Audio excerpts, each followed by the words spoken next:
I, the whistler, know many things, for I walk by night.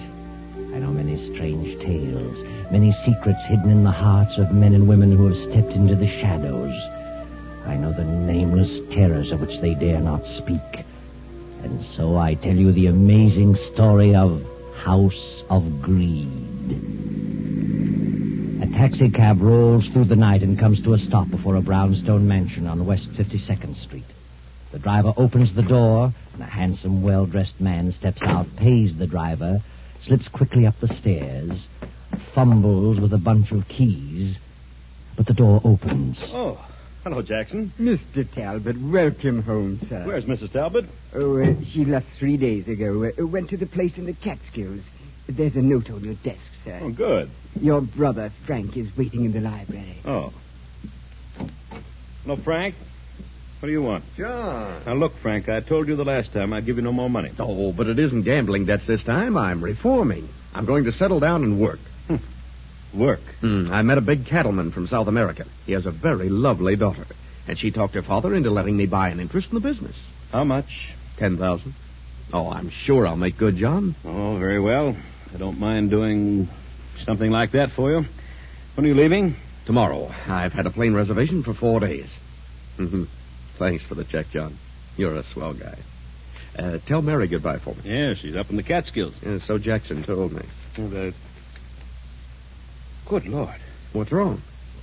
She hasn't gone to the Catskills. I can't understand this. What on earth does she mean? Well, what is it? Well, read it. John, this life is too lonely. I can't go on like this, so I'm leaving you. I found someone else who is more considerate of me. But First, I'm going home, and from there, it doesn't matter. I'm sorry, but things just didn't work out for us. Mary. Someone who's more considerate of her. Why, I have given Mary everything her heart desired. She must be out of her mind. Of course, you have been gone a lot, and women get crazy ideas. It's knocked the pins right out from under me. Yes, I can see that. You'd better take it easy for a while. Yes, I feel, I don't know, kind of sick. All of a sudden, nothing seems to matter. Well, maybe she'll wake up before she gets too far. Perhaps I'd better cancel my trip for a few weeks until you get straightened out. No, never mind. I'll pull myself together. I wouldn't have you sidetrack your plans for the world. I think you better go now, Frank. I'd rather be alone. All right. But don't do anything foolish. What do you mean? Well, if you brood about it, you're liable to get some crazy ideas and end up really holding the sack. Good luck, Frank. Lots of luck. Thanks. Goodbye, John.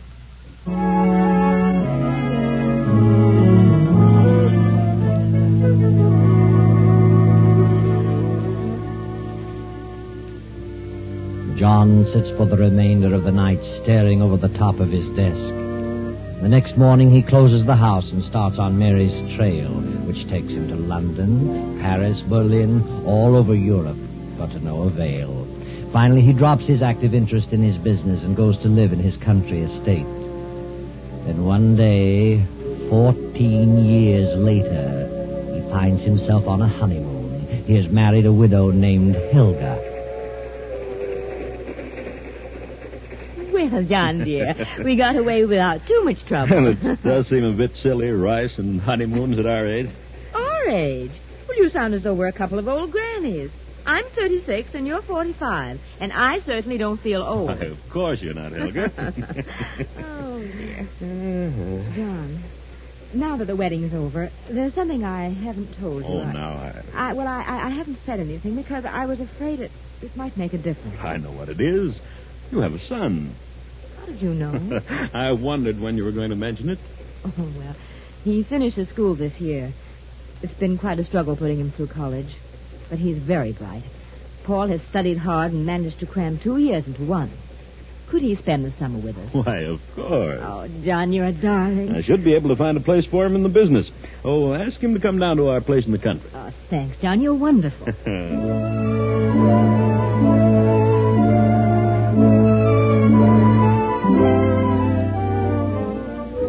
So Helga's son, Paul, came to spend the summer at the country place.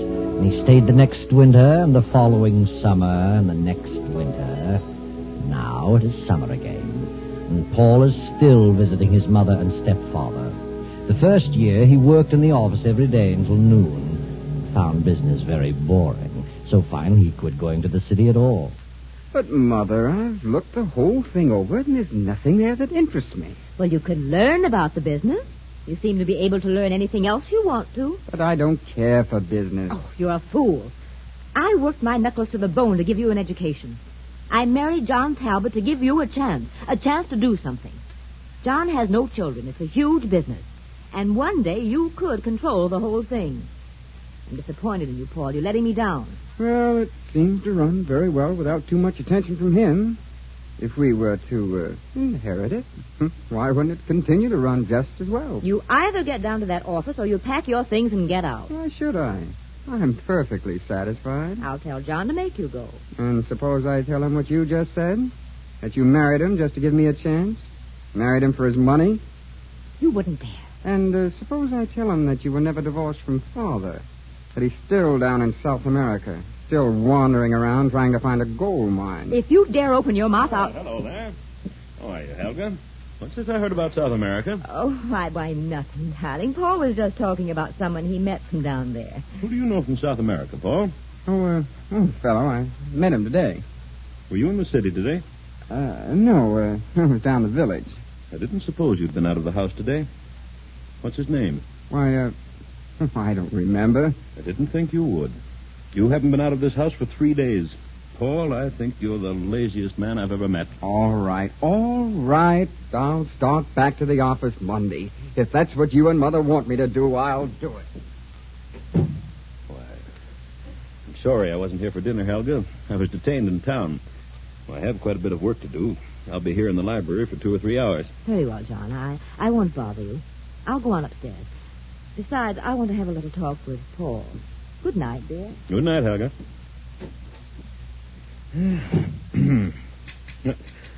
What on earth? Who's out there? Who are you? What do you want out there? May I come in? I want to talk with you. Well, why do you come to the library windows? Why didn't you ring the bell? I didn't want to cause a disturbance. Disturbance? What do you mean? May I come in? Yes, come ahead. Don't you know me, John? Good Lord. Mary. I'm sorry, John. I had to talk with you. I saw the light in the library. What do you want? I need your help. Where have you been all these years? Oh, every place. Are you still filled with resentment? It's been too long ago. At first I was. I followed you all over Europe, but never quite caught up with you. Now I'm glad I didn't. No telling what I might have done. I'm sorry, John. I was a fool, and I know that now. May I sit down? Well, of course. Have you a cold? Yes, I can't seem to shake it. I've had it for weeks. See, I hate to mention it, but you look a bit shabby, Mary. Aren't you doing well? Oh, well, yes. Yes, I'm doing all right. Are you? You've married again, Yes. and your wife is here? Yes. Then I'll be as brief as possible. I wouldn't want her to know that I was here. You want me to help your husband? No, not that. I have no husband. What about the man you said was more considerate of you? He left me 4 years after the baby was born. Baby? You have a child. Yes, John. She's 17 now. And where's the man? I don't know, and I don't care. Oh, John, I made the biggest mistake of my life. I should have known better. But he practically carried me off my feet. And I learned later, to my sorrow, that he was not worth shooting. Where's your daughter? She's in a school in Vermont. I've worked hard to give her an education. I've done everything I could do to give her a chance. I've not seen her very often. But now, well, I'm sort of cracking up. I've been out a lot. And I seem to have trouble getting a job. Job? What kind of a job? Why, any kind of a job. What have you been working at, Mary? Oh, John, I've made such a miserable mess of it. I was never able to face things. I always took the line of least resistance. What a shame. And now I've come to the end of my rope. Joan has finished school. She's a lovely girl, John.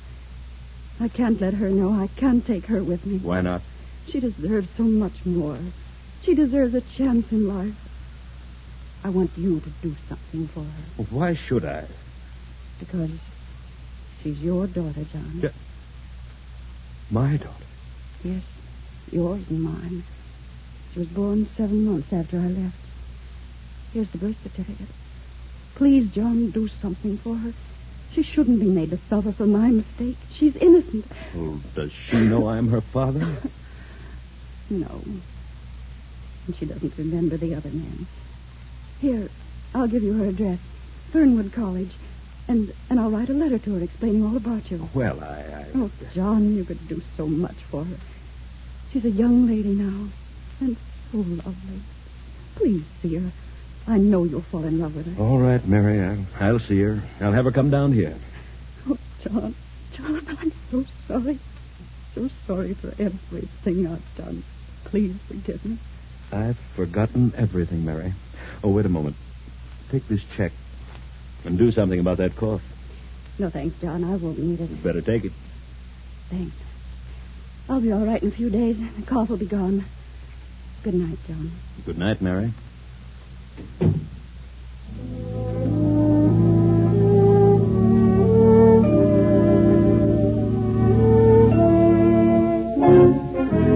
If he brings this girl here, do you realize what it means, Mother? Yes? It's his own daughter. If he falls for her, if he likes her, he'll change his will and split the estate. She's entitled to it, isn't she? Now, why should she be? Strange girl he didn't even know existed. Popped up out of nowhere and cheats us out of half the estate. I know what you mean. We've been here for several years. You're his wife. It isn't fair. What would you do about it, Paul? I'd see that she didn't get anything. How would that be possible? Suppose she didn't like it here. Supposing that before John got attached to her, the things happened that would make her dislike everything here. If she runs away soon enough, he won't change his will. Perhaps you're right. And if she doesn't? Then maybe something could happen to John. Later, something could happen to the girl. But in any event, the will must not be changed. Where do you get such ideas?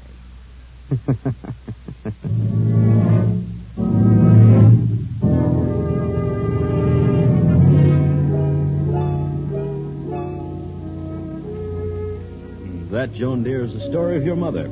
I trailed them all over Europe, but never quite caught up with them. You mean you planned to kill them? Kill them? I was filled with revenge, but I finally gave up the chase and returned here to wait. I knew that sooner or later she'd show up. But it's been so long ago. Surely you've lost the desire for revenge by this time. Time heals many wounds, my dear. If you had caught up with them and satisfied your revenge, what good would it have done? Quite right, my dear, quite right. Tell me, have you no recollection of this man? You can recall nothing about him? Absolutely nothing. Remember, I was only 4 when he went away. And you do believe that I'm your father? What else am I to believe? Mother proved that with the birth certificate. Proved that I'm Joan Talbot, not Joan Evans, as I've always believed. Of course. And would you like to remain here? Why, yes, I think I would, Well, but there seems to be a doubt. Why do you hesitate? I don't know. From all the evidence, I belong here. I have a legal right, but... Well, I can't seem to find words to express it. Express what? From the moment I stepped in the door of this house, I've had a strange feeling. A cold, chilly sensation of fear. What, is it something you feel about me? Yes. You're afraid of me. No, I don't think so. Is it Helga? Well... Is it Paul? Oh, please don't ask me anymore. I don't know what it is. Well, what has Paul said to you? Nothing. No one said anything. It's just a premonition of evil. There's something wrong. Something horribly wrong in this house. Oh, you're imagining things, Joan. It's all in your mind. It will pass as suddenly as it came. You're young, Joan, impressionable, and you've suddenly found your life turned upside down. A new environment to which you've never become accustomed, but you'll get used to it. You're my daughter. I want you to have what you deserve, what is rightfully yours. I understand. And I'll try to overcome this feeling. Yeah, that's better. You're a lovely girl, Joan. An intelligent girl. I know I'm going to be very proud of you. Thank you. I think I'll go to bed now. Well, it is rather late. Good night, dear. See you in the morning.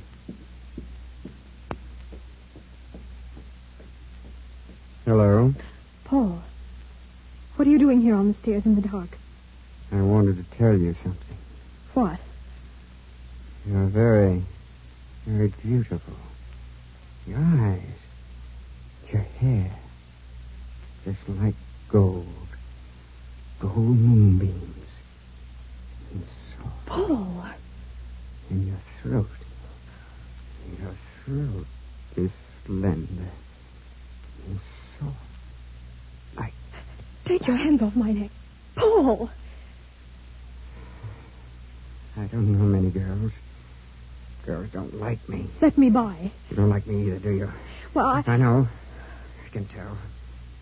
Elsie didn't like me either. She was afraid of me. Who's Elsie?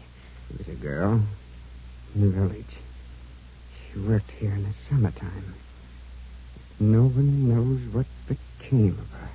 What? I don't remember what happened to her.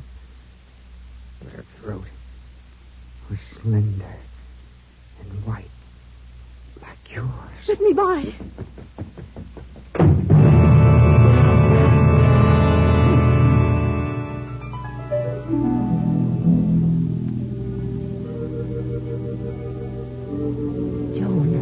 Joan. What? Who's here? Who's in this room? Don't turn on the light. Helga. What do you want? I must talk to you. What about? You're not safe here. No one is safe in this house. You must leave at once. What do you mean? What's wrong? The house is wrong. It's filled with evil and hate. I know. Why do you stay? I can't leave. It's too late.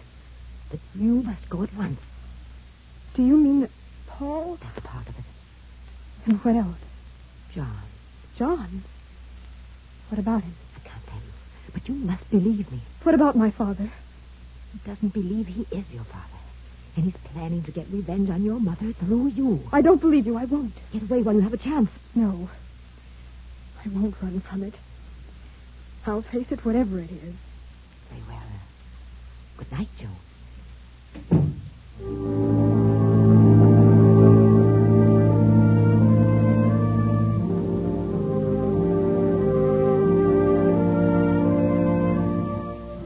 Now it is nearly midnight. John still works at his desk in the library. But outside, a man steps softly through the trees upon the terrace, quietly opens the library doors, steps in. Hello, John. Frank. Good Lord. Yes, Brother Frank. Well, why don't you say something? Come in, or get out, or something. Why, come in, Frank. You fairly knocked me off my feet. I didn't know whether you were alive or dead. It's been a long time, John. Why haven't you written me? Well, I was hoping I could make a go of that ranch and pay you back, but I guess I was just born unlucky. Oh. They had a revolution and cleaned Senor Gonzalez out and me with him. That's too bad, Frank. But you're still the same steady, reliable John. Yes, sir, I've tried my darndest to be like you, but, well, it just isn't in me. I don't have what it takes. The last 2 years, I've had a pretty tough time. I caught some sort of a malarial fever down there, and it's impossible to get rid of it. Keeps recurring. You certainly don't look well. You've aged quite a bit. You better have Dr. Richards look you over tomorrow. She's still kicking around? I thought he'd be gone long ago. How's your new marriage turned out? Oh, very well. Very well indeed. Good. Ever hear from Mary? Yes. She came to see me. I knew she would eventually. She was broke and quite ill. She'd had a tough time of it. And you helped her out. You would. You couldn't turn anyone down. Well, she was mainly interested in my helping the girl. She had her in a school in Vermont. And so now you're taking care of both of them. What else could I do? Good old John. I sent for the girl and brought her down here. She's a lovely child. Sweet as can be. And you'll give her everything her heart desires, I suppose. And then you'll have another problem on your hands with Joan. A girl 17 either wants to get married or go to college. Oh? Well, I've decided that. Really? I'd like to send her to Wellesley. Good. Isn't every man who can have... Just a minute, Frank. I'll be right back. Well, what are you doing out here in the hall this time of night, Paul? Oh, well, Mother sent me down to see why you hadn't come up to your room. Oh. Well, tell her I'll be up in a few minutes. Yes, I'll tell her. My stepson, Paul. His mother thought I was staying up unusually late. Oh, well, I'll run along. Good heavens, it's after 12. When's the last train back to the city? 12 o'clock. You've missed it. Well, when's the next one? 5 a.m. Oh. Well, I suppose I'll have to wait for that. Can you put me up? Yes, of course, Frank. Oh, thanks. Wait a moment, Frank. I probably won't be up when you leave, so I'll give you this now. Oh, now, John, I didn't come here for that.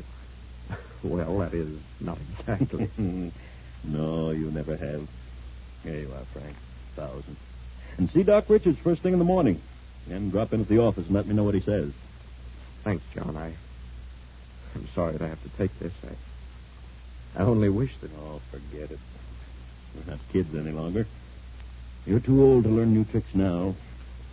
Run along to bed, Frank. I'll see you tomorrow. Oh, take the guest room at the head of the stairs. Good night, John. See you in town at noon. Night, Frank.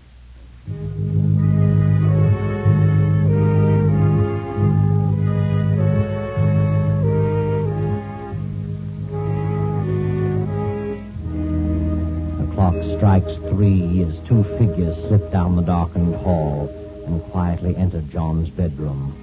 Then a few minutes later, the same 2 figures make their way in the moonlight through the trees to the back of the estate, carrying a long, gruesome bundle wrapped in a sheet.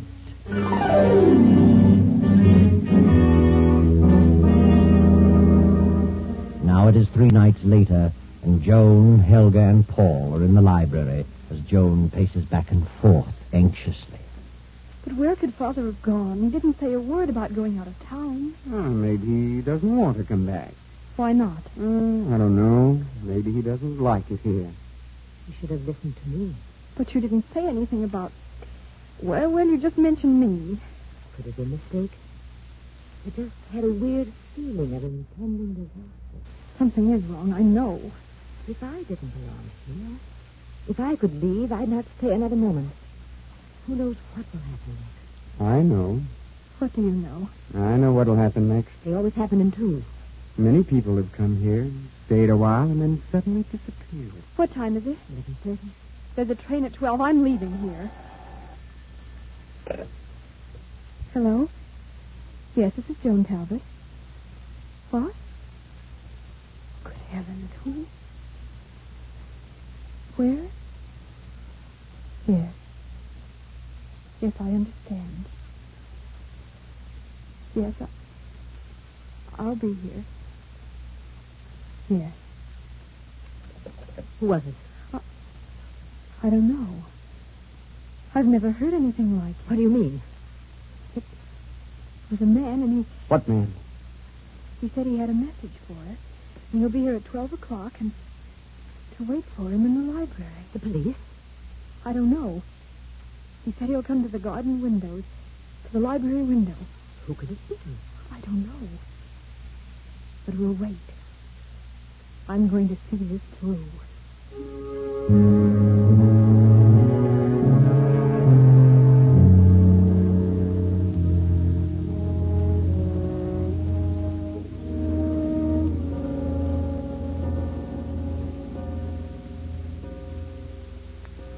Here he comes. Through the garden. Who is it, Mother? I don't know. The lights. Why did you turn out the lights? I turned them out so we could see outside. Who is he? I don't know.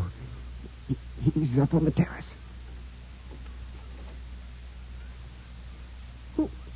Who are you? What do you want? I came to talk to you What about? about what happened here at 3 o'clock in the morning several days ago. Nothing happened. Nothing. But something did happen. Turn on the light. No, don't turn them on. You couldn't see me if you turned on the lights. Oh, good Lord.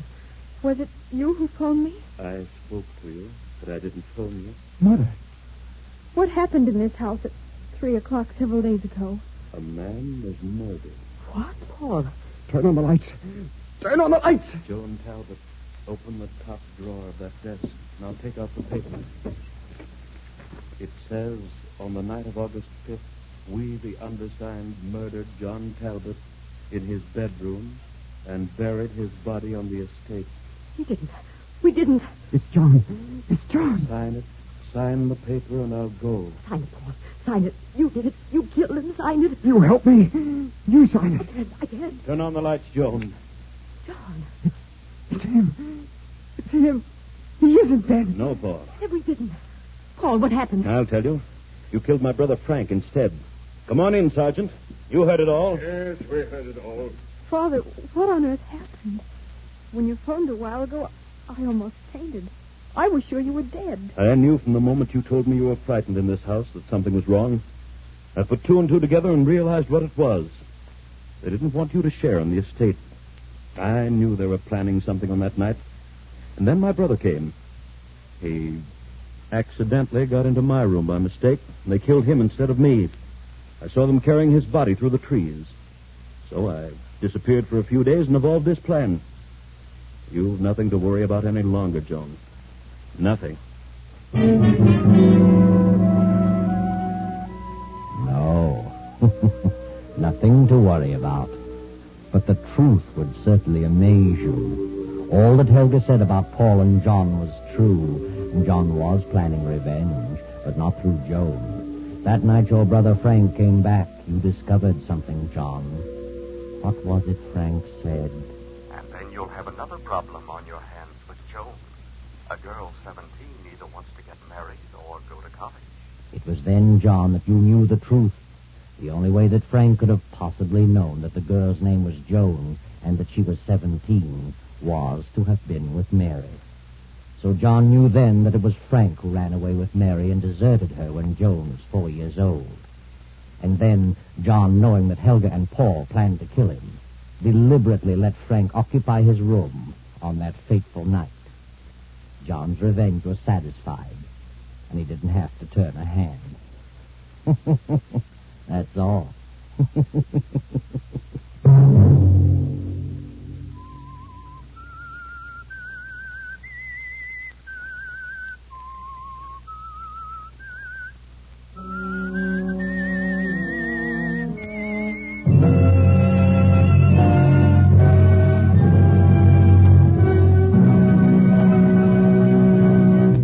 CBS has presented The Whistler.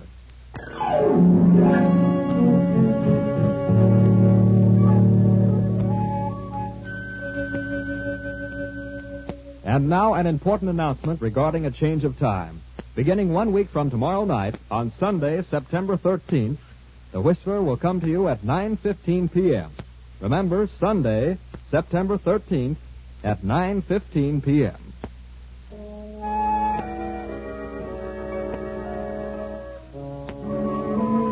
Original music for this production was composed and conducted by Wilbur Hatch. The Whistler is written and directed by J. Donald Wilson and originates from Columbia Square in Hollywood. This is the Columbia Broadcasting System.